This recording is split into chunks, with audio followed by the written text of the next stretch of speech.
Je bénis Dieu parce que ce que Dieu a fait dans ma vie, ça a été grave. Amen. Il y a des gens ici qui me connaissent et ils savent ce que j'étais et ce que je suis devenu. Le Seigneur m'a rendu digne, m'a rendu ma noblesse, m'a rendu ma propreté, m'a changé complètement. Je suis content d'appartenir à Dieu. J'ai passé par des épreuves et je me suis vu à la mort. Et je me suis souvenu de Dieu. Parce que j'étais tombé, j'étais venu et j'étais tombé.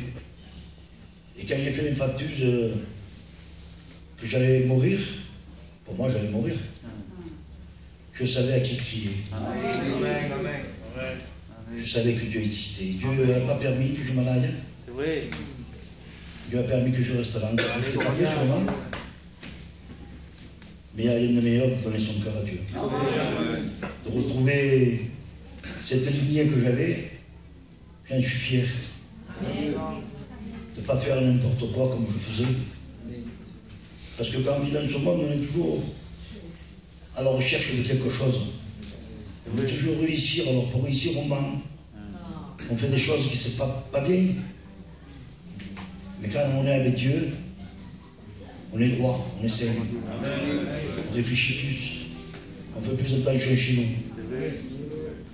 Et je bénis Dieu parce que je suis là et que je vois mes enfants, mes petits-enfants. Je vais en payer les prix pour eux. Parce que je sais que Dieu m'exaucera. Que Dieu vous bénisse. Amen.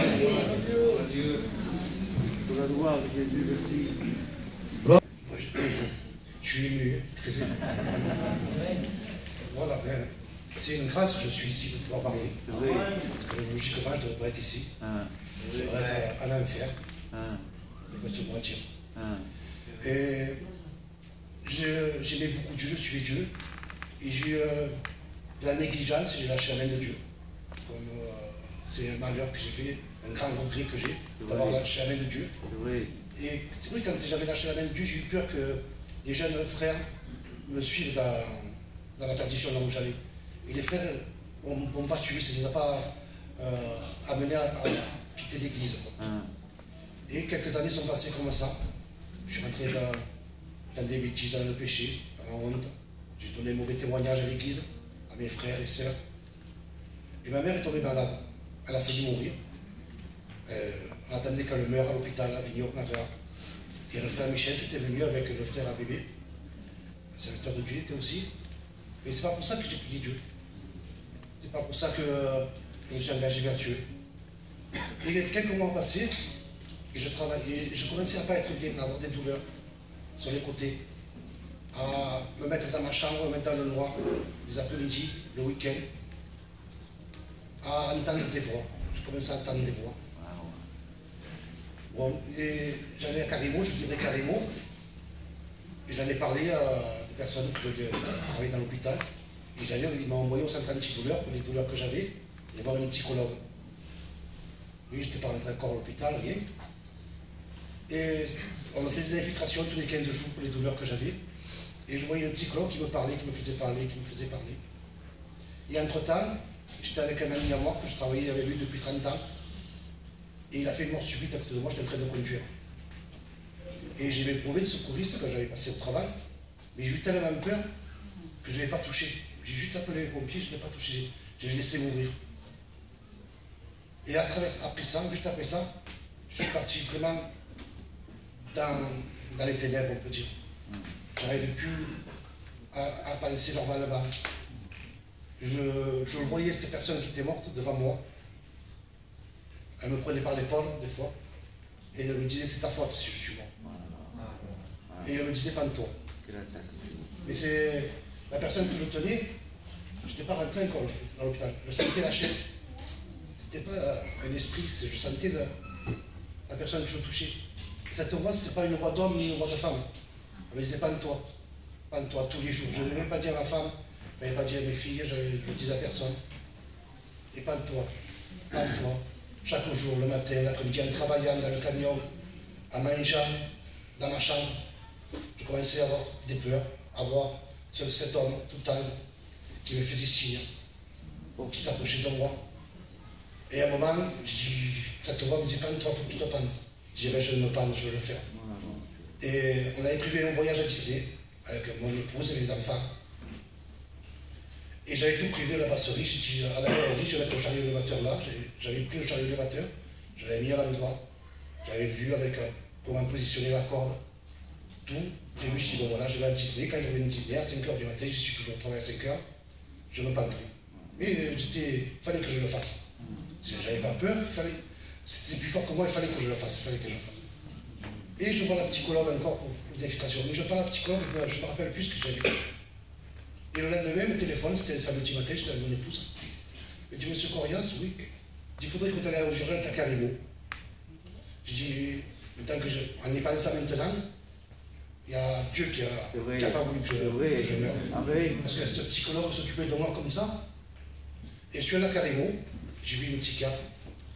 Ils m'ont pris, ils m'ont mené au sous-sol, en bas, là où il y avait les malades des nerfs. Ils m'ont mis des perfusions. J'ai un souvenir que mon épouse m'avait amené boire un café sur une chaise roulante. C'était juste avant les fêtes de Noël. Et je suis resté 2 semaines là, en entendant toujours ces voix, tout le temps. Tu dois mourir, la mort, je broyais du noir, comme ils disent. Il fallait que je meure. Et quand on m'a sorti de Carimo, pendant 2 semaines ou 3 semaines, je ne me rappelle plus, on m'a mis à la clinique Sophora, au 3e étage. C'était une pièce, je ne sais pas, 50 mètres carrés, avec 4 ou 5 chambres. On m'avait enlevé mes lacets, ma ceinture, téléphone, pas de télévision. Et je voyais des choses. Je voyais cette personne qui voulait que je me pende, mon copain.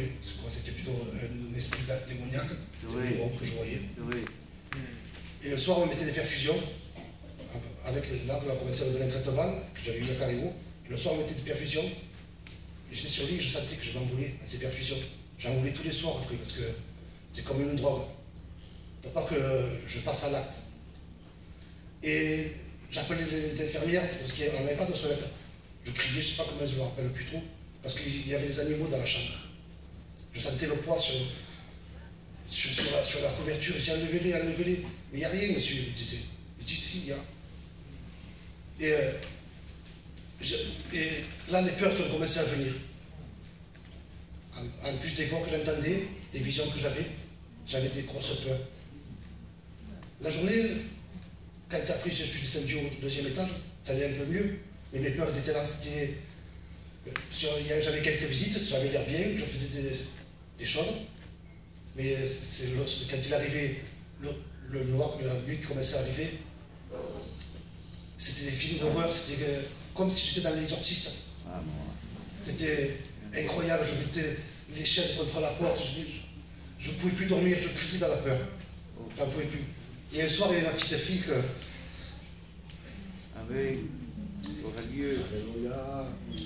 j'aime beaucoup, tout mon cœur. Dans ma chambre, j'étais très mal, j'avais peur. Elle avait 11 ans, déjà, fascinée. Elle est venue vers moi. Je l'ai prise. Pour moi, c'était ma petite fille que j'avais dans les pas. Je l'ai prise, je l'ai longée, et je me suis endormi avec elle. Et je sais qu'après, je pense qu'on a prié pour moi. Mais malgré tout, j'ai voulu me séparer de mon épouse. J'ai voulu me séparer de mes enfants. Je suis resté 5 mois. La première fois, je suis resté 5 mois en psychiatrie. Et quand je suis sorti, j'ai voulu être seul. Je faisais certaines choses qui n'étaient pas bien. Je buvais, je faisais au jeu. Mais après, il venait le soir, quand j'étais seul, c'était horrible. C'était horrible. Et quand ma fille est Sephora, parce qu'après, je commençais à avoir un peu de contact avec mon épouse, mes enfants. Et ma fille Sephora, elle m'a dit qu'elle se baptisait. Je ne me rappelle pas de son baptême. Je suis désolé pour ma fille, mais je ne me rappelle pas. Et j'y suis allé. Je me dis mon épouse parce que je ne me rappelle pas. Et je suis commencé à aller aux réunions. À la mariée du lycée, j'ai un souvenir du mariage que j'avais avec mon beau-frère Jeannot qui voulait me voir souvent, qui me soutenait aussi. Et je me rappelle quand même porter des bouteilles. Mais le mariage, je ne me rappelle pas. J'ai oublié le mariage, j'ai complètement oublié. Je voudrais peut-être là.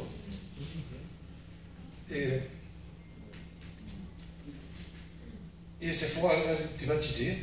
il s'est baptisé, et j'ai commencé à aller aux réunions, parce que ma fille, elle était là. Il fallait que j'y sois. Quelque chose me poussait parce que je n'avais pas ce désir. Des fois, je vois des photos que le frère, des vidéos que le frère a filmées, j'y suis dans la salle, je vois que j'ai le regard vide et je n'ai plus rien. Je suis assis, mais je n'existe pas. Et Dieu a agi dans ma vie. Amen. Sur la grâce de Dieu, je remercie tout mon cœur. Je prie aussi, je me ménage pour la fille à Thierry, énormément. Parce que c'est moi qui m'a sorti de là, parce que je sais ce que c'est la dépression. La dépression, c'est pas quelqu'un qui a des angoisses, c'est pas quelqu'un qui pleure un peu comme ça, non, c'est pas ça la dépression. C'est démoniaque, c'est horrible. C'est horrible. Pour la fille, à mon ami d'enfance, c'est pour elle aussi. Je pense beaucoup à elle. Parce que je voudrais qu'ils soient libérés, que le Seigneur les délivre. Et tous ces malades qui sont dans la dépression, c'est horrible. J'ai mis du temps à en sortir, par la grâce de Dieu. Je ne fume plus, je ne bois plus, je ne joue plus. J'ai une vie saine.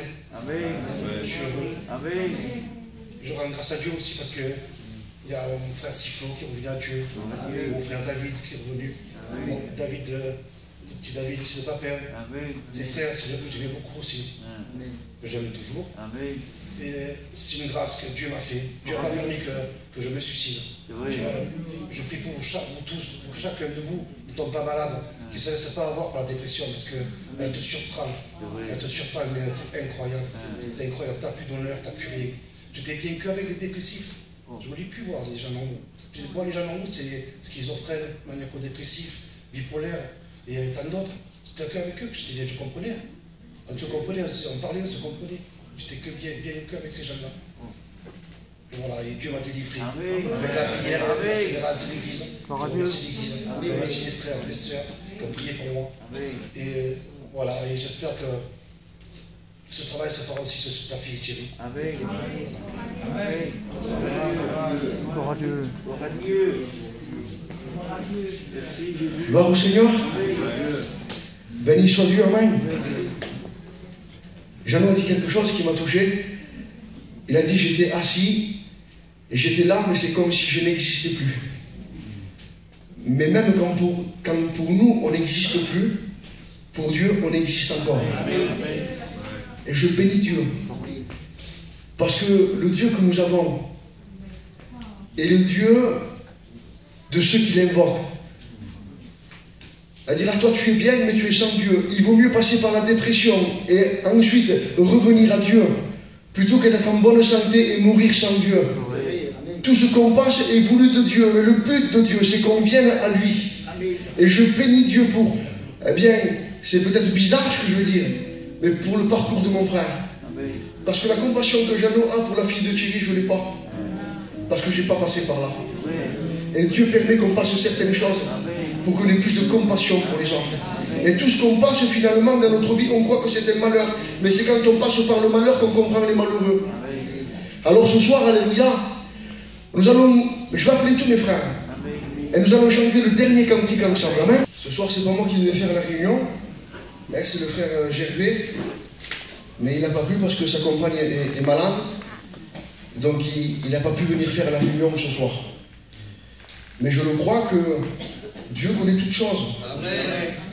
Et je sais que la réunion ne dépend pas d'un homme, mais que la réunion dépend de l'intervention de Dieu. Amen.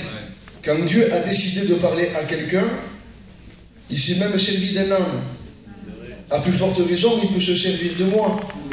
Bien que je ne sois pas très intelligent, mais je m'estime quand même un peu plus intelligent qu'un âne. Et je crois que Dieu, eh bien, dans sa grâce et dans sa miséricorde, peut m'utiliser ce soir dans un seul but. Parce que le but de la réunion, c'est qu'il se passe quelque chose dans ta vie. Le but de la réunion, ce n'est pas simplement que tu écoutes un message. Le but de la réunion, c'est que ton cœur et que ta vie soient changés et transformés. Nous ne prêchons pas l'évangile pour que les gens emmagasinent une capacité intellectuelle, mais nous prêchons l'évangile pour que les gens puissent naître de nouveau, puissent naître d'en haut. Et avant de commencer à rentrer dans le message de Dieu, Je vais demander à mon frère Franck qui prie pour moi. Amen. Seigneur, c'est ensemble. Nous voulons te demander grâce. Oui. Seigneur, pour que l'huile de ton esprit, Seigneur, coule sur ton serviteur. Alléluia. Nous savons que sans toi, nous ne pouvons rien faire. Amen. Nous voulons te présenter les cœurs brisés, les cœurs emprisonnés, les cœurs malades à cause du péché. Seigneur, parce que tu as triomphé par la croix. Amen. Seigneur, bénis ton messager. Amen. Seigneur, et bénis ces âmes qui ont besoin de ta grâce. Amen. Au nom de Jésus, Père. Alléluia. Amen. Gloire au Seigneur. Ce soir, je vais essayer de prêcher doucement pour que vous puissiez comprendre la parole de Dieu. Vous savez, moi, chacun a sa manière de prêcher. Et puis moi, je sais très bien que quand je prêche, parfois, je commence un peu à m'emballer. Mais ce soir, je voudrais essayer de prêcher calmement. Je vais essayer, pour que tu comprennes bien l'importance que tu naisses de nouveau. Alors, on va lire un texte. On va lire plusieurs textes de la parole de Dieu. On va lire dans 2 Corinthiens, chapitre 5, verset 17. Il est écrit, si quelqu'un est en Christ, il est une nouvelle créature. Les choses anciennes sont passées. Voici, toutes choses sont devenues nouvelles. L'évangile produit dans le cœur humain un changement profond. Donc, on peut se tromper pendant des mois, voire des années, en s'efforçant de devenir un chrétien, mais un chrétien ne sont pas le produit d'efforts humains. Un chrétien est un miracle de Dieu. Devenir un chrétien, c'est quelque chose que la parole fait dans le cœur d'un homme, dans le cœur d'une femme. Nicodème, qui était un homme très instruit, qui était un docteur de la loi, qui connaissait les Écritures, qui était même un conducteur en Israël, un homme respecté, un homme avec une bonne morale, un homme avec des capacités, un homme qui était un homme de qualité, un homme noble. Quand on voyait passer Nicodème, on disait c'est le grand Nicodème, c'est le conducteur d'Israël, c'est celui qui avait des qualités humaines au-dessus de la moyenne. Il était quelqu'un même que certaines personnes devaient aspirer à vouloir devenir comme lui. Cependant, quand il est venu de nuit pour rencontrer Jésus, il lui a dit, Nicodème, il faut que tu comprennes quelque chose, que ta religion ne va pas te sauver, que ta religion ne va pas te changer, que c'est pas parce que tu as un titre dans le monde, que tu viens de telle famille, que tu as une certaine connaissance de l'écriture, que tu connais les cantiques, que tu connais la prédication, que tu es un ami du prédicateur, ou que tu viens à la réunion 3 fois par semaine, régulièrement. Mais Nicodème, s'il n'y a pas un changement en toi, si les choses anciennes ne sont pas passées, et que tu n'es pas devenu une nouvelle créature, que tu n'es pas né de Dieu, que tu n'as pas la semence de Dieu en toi, alors Nicodème, toutes ces capacités, toute cette connaissance, toutes ces qualités que tu as ne te serviront à rien pour entrer dans le ciel. Tu ne peux pas voir ni comprendre le royaume de Dieu. Et lorsque quelqu'un vient à la réunion, on ne vient pas à la réunion simplement pour se sentir bien le moment d'une réunion. Vous savez, on peut venir à la réunion, simplement, comme, je sais pas moi, comme un effet radar. On peut venir ici parce qu'on est chargé toute la semaine, on a des soucis, des inquiétudes, des tracas.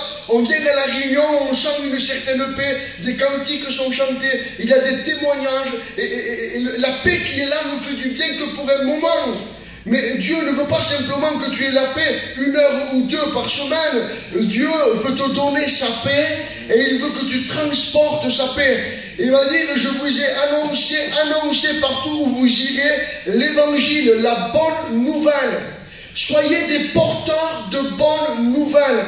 Et ce que Dieu veut faire dans ta vie, c'est te libérer de la puissance du péché. Amen. Nous avons hérité une vaine manière de la part de nos parents. Nos parents nous ont transmis une nature pécheresse. Et à partir du moment où Adam a péché, il a désobéi à Dieu, Adam n'a fait qu'engendrer des hommes qui sont sous la puissance et la dominance du péché. Peut-être certains hommes ont le vouloir de faire le bien, mais ils n'y arrivent pas parce qu'ils sont esclaves du péché. Et ce que je te prêche ce soir, ce n'est pas de devenir quelqu'un de meilleur, c'est de devenir quelqu'un qui est changé. Je ne te propose pas, moi, de devenir une personne religieuse, mais je te parle de devenir un enfant de Dieu. Et la Bible dira à tous ceux qui l'ont reçu et à tous ceux qui ont cru, la parole de Dieu donne le pouvoir de devenir enfant de Dieu. Ce que je te parle ce soir, et ce que la Bible nous enseigne, eh bien, c'est que réellement, au milieu de nous, il ne faut pas qu'il y ait, simplement une adhérence, simplement être un adepte de la réunion. Non, non, non. Dieu veut vivre en toi. Amen. Et quand il prend l'image du cep et du serment, il va dire comme le cep et le serment sont attachés. Eh bien, il dit, il faut que je demeure en vous et il faut que vous demeuriez en moi. L'évangile, ce n'est pas une réunion. L'évangile, ce n'est pas une religion. L'évangile, c'est une communion. Une communion avec le Dieu vivant. Et il faut que tu comprennes, et excusez-moi si je choque certaines personnes ce soir, mais je veux dire la vérité dans l'amour. Ce n'est pas parce qu'on s'appelle frère, qu'on t'appelle frère, que tu viens à la réunion, que pour autant tu es né de Dieu. Vous savez, il faut qu'il y ait une compréhension, il faut qu'il y ait, qu'on revienne à ce que la parole de Dieu nous dit, et ce que la parole de Dieu nous dit, la parole ne veut pas nous donner une fausse assurance. La parole de Dieu ne veut pas nous tromper. Jésus n'a jamais trompé personne. Lorsqu'à un moment donné, une foule nombreuse le suivait, eh bien, la Bible nous dit que les disciples même encourageaient les gens à suivre Jésus. Et puis, les disciples vont venir vers Jésus et disent, Maître, une grande foule, beaucoup de personnes sont en train de te suivre. Jésus s'est retourné. Et puis, il a commencé à dire que celui qui veut me suivre, il faut qu'il prenne sa croix. Et puis, Jésus a commencé à montrer les exigences de l'évangile. Jésus a commencé à montrer aux gens réellement que le fait de le suivre ne suffise pas pour être sauvé. Ce n'est pas parce qu'on est régulièrement à la réunion, et je ne dis pas qu'il ne faut pas venir à la réunion, mais si tu viens à la réunion depuis des mois, des années, et que ta vie n'a pas changé, c'est qu'il y a un problème. Et peut-être tu t'es accoutumé, et peut-être tu t'es habitué, et peut-être même tu t'es rassuré en disant je viens à la réunion, je suis en contact avec des chrétiens, je connais des versets de la parole de Dieu, je suis même capable de discerner si un chrétien marche bien ou il marche mal, je suis capable même de dire si la prédication a été dans la note ou n'a pas été dans la note. Mais cependant, toutes ces choses ne font pas de toi une personne sauvée. Une personne sauvée. Jean en donne les critères. Il dit, celui qui est né de Dieu ne pratique plus le péché. Amen. Amen. Pas Michel qui le dit, c'est l'apôtre Jean. Il dit, celui qui est né de Dieu, le signe visible de celui qui est né de Dieu, un autre signe, il dit, il a la révélation de qui est Jésus-Christ. Parce qu'on peut venir à la réunion et savoir ce qu'on nous dit de Jésus. On peut connaître l'enseignement de Jésus, mais ne pas le connaître comme un ami. Et la Bible nous dit que celui qui a la révélation de Jésus-Christ, c'est-à-dire que celui qui vit avec Dieu, celui qui a communion avec Dieu, celui qui peut dire Jésus est mon ami, et Jésus dans le ciel dit celui-ci est mon fils et mon ami, celui-ci est un signe qu'il est né de Dieu. Celui qui est né de Dieu, la Bible dira, ne pratique plus le péché. Amen. On ne veut pas dire qu'un chrétien ne pêche plus. C'est vrai. Non, un chrétien ne pratique plus le péché. Amen. Ce mot est très important, pratiquer le péché. Ça veut dire quelque chose qu'on fait régulièrement et quelque chose qu'on aime faire. Quand on pratique quelque chose, c'est qu'on aime le faire. Quand on pratique le football 3 fois par semaine ou 4 fois par semaine, c'est parce qu'on aime le foot. Quand on pratique, je sais pas moi, quelque chose, un sport ou un loisir, c'est parce qu'on aime ça, on le pratique. Et quand on était dans le monde, on pratiquait le péché parce que la nature qu'on avait était tournée vers le mal et incapable de faire le bien. Lorsqu'on est né et lorsqu'on est venu dans le monde et qu'on était un bébé, le péché ne s'est pas manifesté en nous. Mais quand on a commencé à grandir et quand on a commencé à avoir 10 ans, 8 ans, 12 ans, 15 ans, on a vu que le beau bébé qu'on était est devenu un pécheur, un orgueilleux. Est devenu quelqu'un qui est capable de parler mal, quelqu'un de se battre, quelqu'un qui est capable d'avoir de la haine, de la colère, de la méchanceté, du mépris pour les autres. Pourquoi? Qui nous a appris à être orgueilleux? Qui nous a appris à avoir du mépris? Qui nous a appris à être hautain? Qui nous a appris à humilier les autres? Personne. Mais la nature que nous avons héritée de nos pères nous pousse et engendre le péché en nous. Le problème du péché n'est pas l'extérieur. Le problème du péché, la racine même, là où le péché grandit, c'est le cœur de l'homme. Alors on peut trouver un tas d'excuses en disant si je pêche, je ne me convertis pas, et si je n'ai pas de nouveau, c'est à cause de mon mari, c'est à cause de mes enfants, c'est à cause de mon travail, c'est à cause de ce qui est à l'extérieur. Non, je voudrais te dire, si tu ne te convertis pas, c'est à cause de ton cœur, parce que ton cœur est méchant et incapable de faire la volonté de Dieu. Ne cherche pas à l'extérieur des excuses. Le problème réel à ta conversion, c'est toi. Un jour, un homme, j'ai aimé cette histoire parce qu'elle est riche de sens. Un homme est allé vers l'horloger parce que sa montre était tombée en panne. Et puis lui, ce qu'il voyait de sa montre, c'était simplement les aiguilles qui ne tournaient plus. Donc, qu'est-ce qu'il fait? Eh bien, il prend la liberté de démonter, il enlève les aiguilles, il va vers l'horloger, et puis il donne les aiguilles à l'horloger. Puis l'horloger ouvre le sac, il regarde les aiguilles, il enlève la montre du bras du monsieur, et il ne comprend pas, il dit, mais monsieur, c'est les aiguilles. Non, non, il dit, le problème, c'est pas les aiguilles, le problème, c'est l'horloge, c'est l'intérieur de la montre. Et nous, quand on vient en réunion, on amène les aiguilles, on amène nos problèmes à Jésus. Mais la racine du problème, Dieu ne traite pas le problème, Dieu traite la racine du problème. Dieu ne traite pas les fruits du péché, Dieu veut traiter le péché. Le fruit du péché, eh bien, c'est tous les noms qu'on peut y mettre. Mais Jésus, lui, ce qui l'intéresse, ce n'est pas de traiter le fruit, c'est de traiter la racine même. Le cœur de l'homme est tellement méchant, le cœur de l'homme est tellement insensible, le cœur de l'homme est tellement tourné vers le mal, que même Dieu va dire, va faire quelque chose, il ne va pas réparer le cœur de l'homme.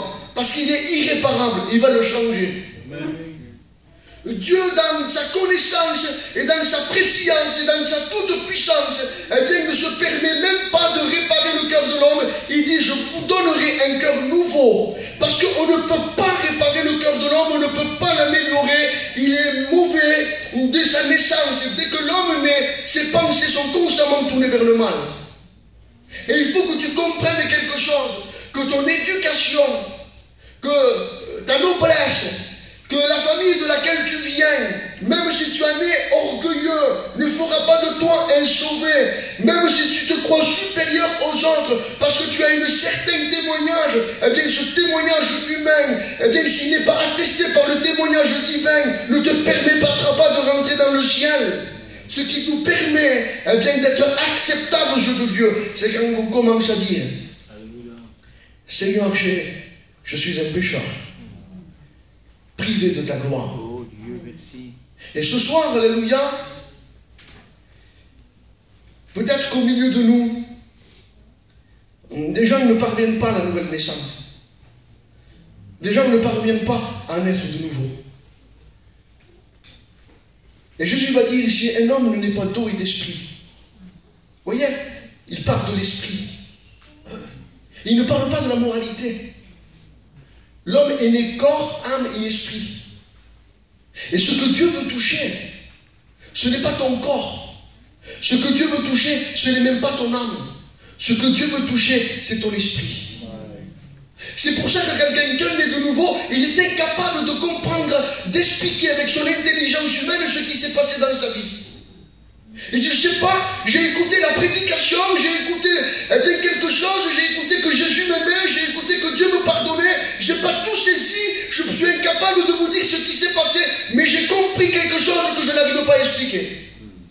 Parce que ça ne se passe pas dans le domaine de l'intelligence, ça se passe dans un domaine beaucoup plus profond, le domaine de l'esprit. Et lorsque un homme, une femme qui n'est pas né de nouveau, qui n'est pas régénéré, vient en contact de la parole, parce que la parole est esprit et vie, elle pénètre avec l'esprit de l'homme, elle pénètre l'esprit de la femme. Et ce soir, il faut que le Saint-Esprit, il faut que la parole de Dieu ne touche pas simplement ton intelligence, et il faut que Dieu, eh bien, tu laisses Dieu toucher ton esprit. Amen. Il faut que ce soir tu comprennes la nécessité qu'il y a de naître de nouveau. Autrement, tu vas te décourager. Tu vas venir à la réunion et tu vas voir l'évangile est difficile. Est-ce qu'on se force à être des humains? Se force pas à être des humains. Nos parents nous ont mis au monde et on fait naturellement ce qui est humain. On parle, on mange, on boit. Promène. On fait naturellement ce que nos parents eh bien, nous ont transmis.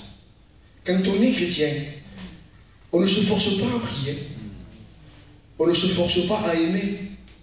Celui qui est né de Dieu, la Bible dira, aime ses frères. Amen. Celui qui est né de Dieu aime ses frères. Amen. Il dit, si quelqu'un n'a pas d'amour, si quelqu'un n'aime pas, il n'a pas connu Dieu. Et le signe visible que quelqu'un est né de Dieu, c'est qu'avant, peut-être des gens qui ne supportaient pas, eh bien, du jour au lendemain, ils les aiment. Pourquoi? Parce que Dieu a créé dans le cœur de l'homme qui se convertit un cœur changé. Et ce soir, je voudrais simplement te dire à toi qui es là, cesse de rester assis, cesse de rester inactif, cesse de rester dans un faux salut, une fausse espérance, mais comprends ce soir que si tu restes dans l'état dans lequel tu es, que ça fait plusieurs années, plusieurs mois que tu viens à la réunion et que tu continues à pratiquer le péché et que tu continues à haïr certaines personnes et que tu continues à ne pas pardonner et que tu continues à ne pas aimer et que tu continues à venir à la réunion, tu es perdu. Ça serait dommage de venir à la réunion et d'être perdu. Alors ce soir, qu'au nom de Jésus, tu puisses voir le royaume des cieux. Paul, tout en pensant servant Dieu, persécutait Dieu. Et quand quelqu'un n'est pas né de nouveau, tout en pensant servir Dieu, il persécute Dieu. Comment il persécute Dieu? Par son témoignage, par sa vie. Il confesse qu'il est chrétien, mais il vit comme un païen. Il confesse qu'il va à l'église, il confesse qu'il va à l'assemblée, mais il vit comme un païen. Alors, tout en croyant, eh bien, tout en croyant servir Dieu, il persécute Dieu. Et ce soir, il ne faut pas que tu te trompes toi-même. Il faut que tu comprennes que c'est le temps que Dieu, il t'attire à lui. C'est le temps où Dieu veut te ramener à lui. C'est le temps que tu comprennes, eh bien, que Dieu veut te ramener à la base. Dieu veut te ramener, eh bien, là d'où tu es tombé, de là où tu as chuté. Comme il a fait pour Chippo, comme il a fait, eh bien, pour Janon. À un moment donné, eh bien, ils ont laissé leur nature charnelle prendre le dessus. Ils ont oublié les choses de l'esprit. Excusez-moi, lorsqu'un païen meurt, il meurt deux fois.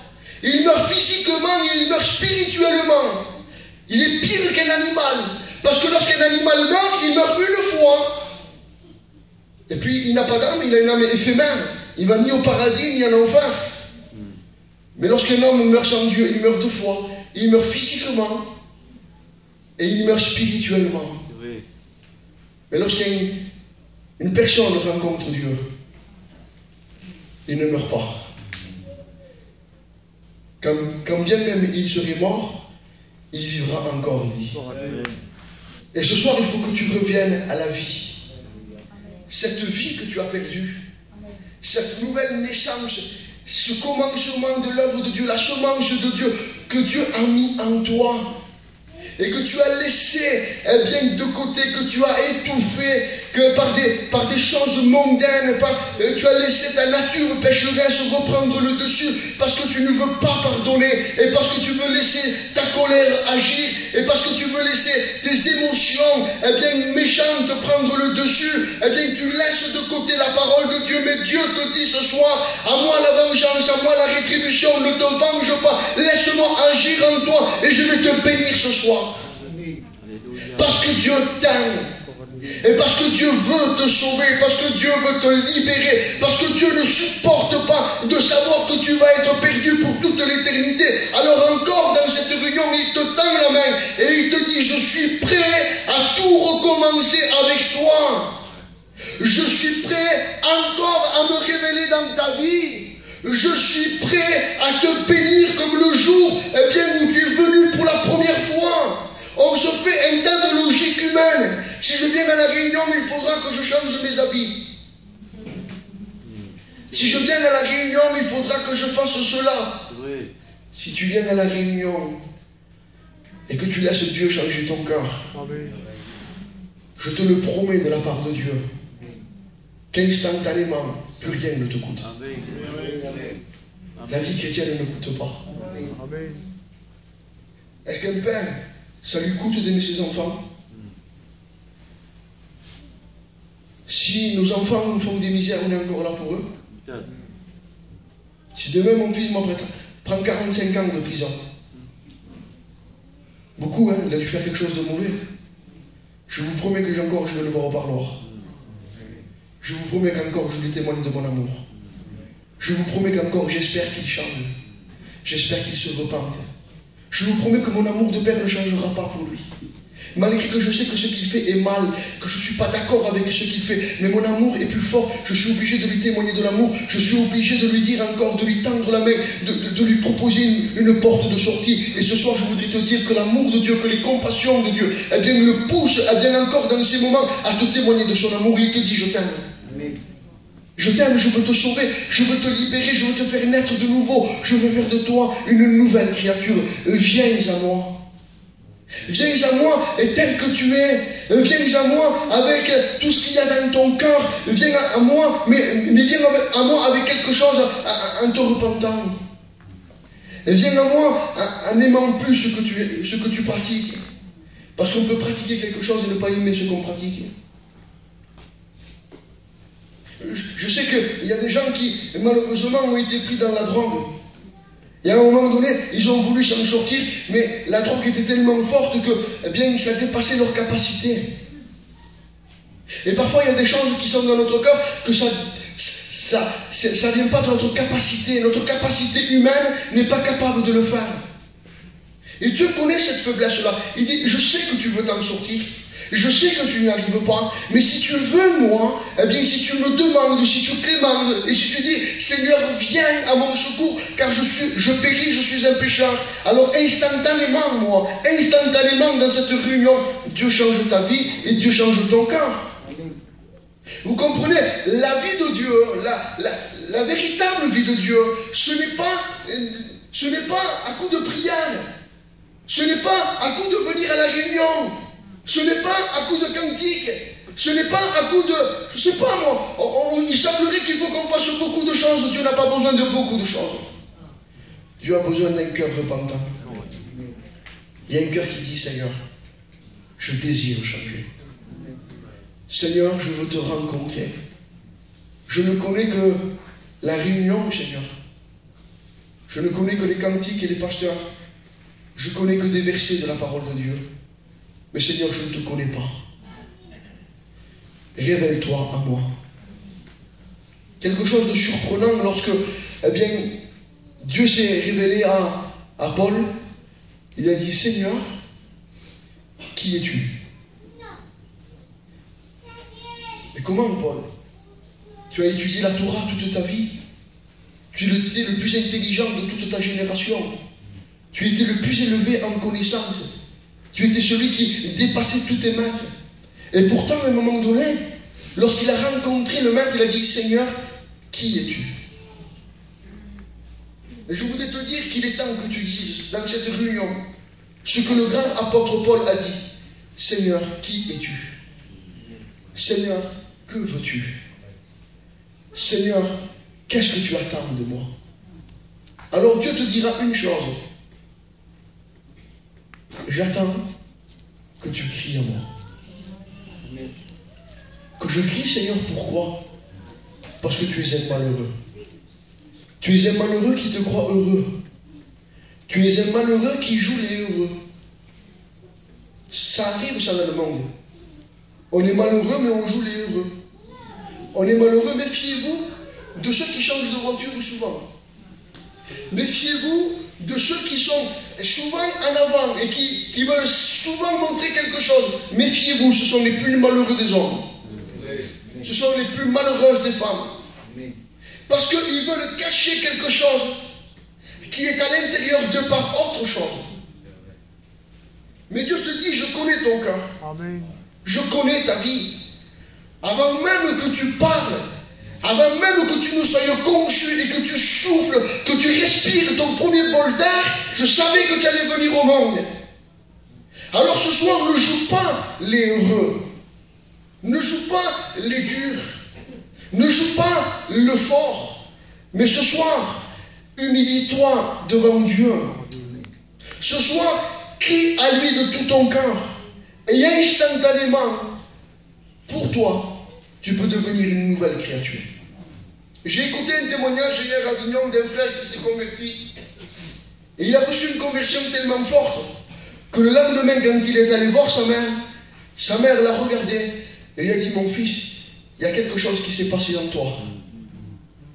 Sa propre mère, celle qui l'a mis au monde et qui le connaissait par cœur, s'est rendu compte qu'il était né de nouveau.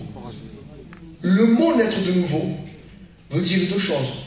Veut dire nouveau, mais veut dire aussi naître d'en haut.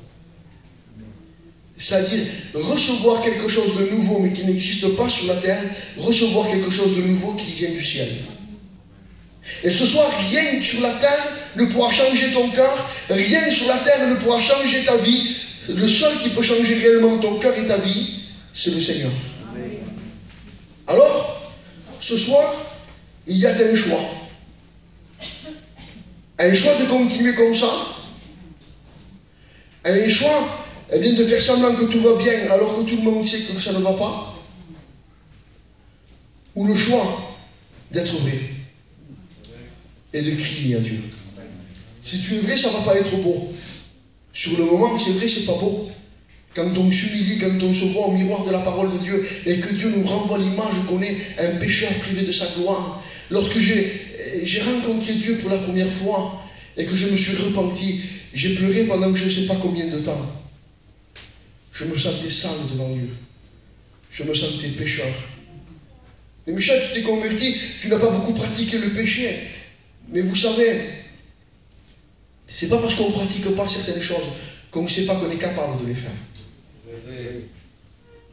Je savais qu'avec le niveau de haine que j'avais, avec le niveau de colère que j'avais, avec le niveau de méchanceté que j'avais, je ne faisais pas les actes que je devais faire parce que j'avais 13 ans. Mais si j'avais quelques années de plus, j'aurais été capable de faire des choses les plus méchantes et les plus horribles qui puissent exister. Et quand Dieu m'a montré ma méchanceté, quand Dieu m'a montré ma colère, quand Dieu m'a montré ma haine, et qu'il m'a montré que malgré tout ça, il était prêt à m'aimer, prêt à me pardonner de mes péchés. Tu veux être heureux, heureux l'homme à qui le péché est pardonné. C'est pas écrit heureux l'homme qui a une Mercedes, heureux l'homme qui a une belle villa avec une piscine, heureux l'homme qui a une femme avec des enfants, heureux l'homme qui est en bonne santé, heureux l'homme à qui le péché est pardonné. Tu n'es pas heureux malgré ton argent, tu n'es pas heureux malgré tes biens, tu n'es pas heureux malgré ton matériel, tu veux être heureux. Alors il faut absolument que ton péché soit pardonné. Parce que tant que tes péchés ne seront pas pardonnés, tu sentiras sur ta vie un poids de culpabilité. Et tu te lèves le matin et tu dis, je ne sais pas ce que j'ai. J'ai du mal à respirer ce matin. C'est le repas d'hier, c'était un peu trop lourd. Ou c'est les enfants qui crient trop. Non, c'est ton âme qui a soif de Dieu. C'est le poids de ton péché et de ta culpabilité. C'est ton âme qui est en train de te dire par des soupirs inexprimables, je vais en enfer. je suis perdu pour toute l'éternité. Parce que quand tu vis sans Dieu sur la terre, tu vis déjà les prémices de l'enfer. Pourquoi beaucoup de gens aujourd'hui vont dans un état de suicide, dans un état de vouloir même sauter la vie? Pourquoi? Parce qu'ils ne voient plus de tissu. Ils ont tellement des sentiments à l'intérieur d'eux de mal-être. Et ils sont tellement insatisfaits de la vie que rien, ni même leurs enfants, ne les comble, qu'ils arrivent à une décision à l'intérieur d'eux de vouloir sauter la vie en pensant qu'en mourant, ils seront plus heureux. Ce soir, dans le nom de Jésus, comprends et saisis que sans Dieu, tu es perdu. Comprends et saisis que sans Dieu, tu vas en enfer pour toute l'éternité. Comprends que Dieu, n'est pas, j'allais dire, il y a une chanson dans le monde, je crois que c'est Coluche qui l'a chanté, il dit, nous irons tous au paradis. C'est une erreur. Dieu est amour, mais Dieu est saint. Et Dieu va dire, je t'ai laissé du temps pour te repentir. Je t'ai laissé du temps pour changer. Je t'ai laissé du temps pour que ton péché soit pardonné, mais tu m'as rejeté. Tu n'as pas saisi, tu n'as pas connu le temps où tu as été visité. Et ce soir, c'est encore le temps où Dieu te visite. C'est encore le temps où Dieu te tend la main. Je t'en supplie dans le nom de Jésus, ne reste pas dans l'indifférence et dans la dureté de cœur. Que ton cœur soit brisé. Amen. Que ta vie vienne à Jésus ce soir. Amen.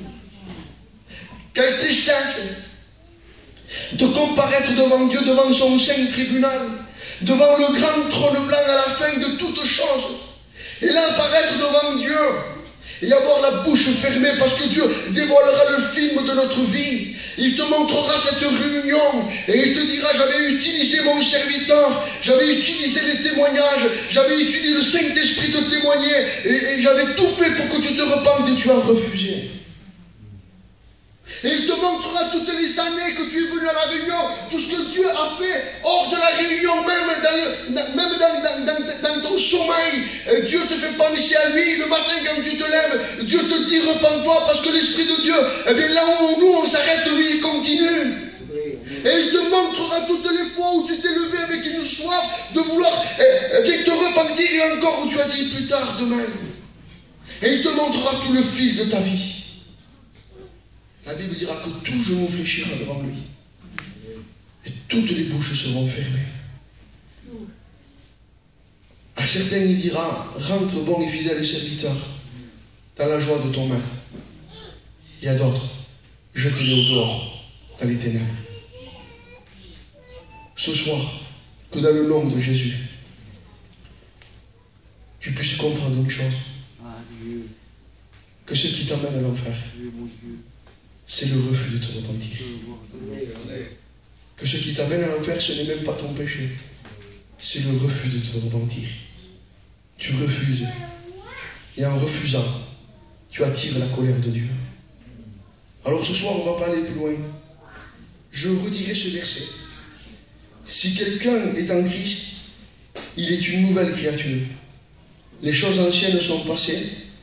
Voici, toutes choses sont devenues nouvelles. Alors on va prier Dieu, on incline nos têtes. Je vais demander à quelques frères qui prient. Demandez à mon frère Jonathan qui puisse prier le Seigneur.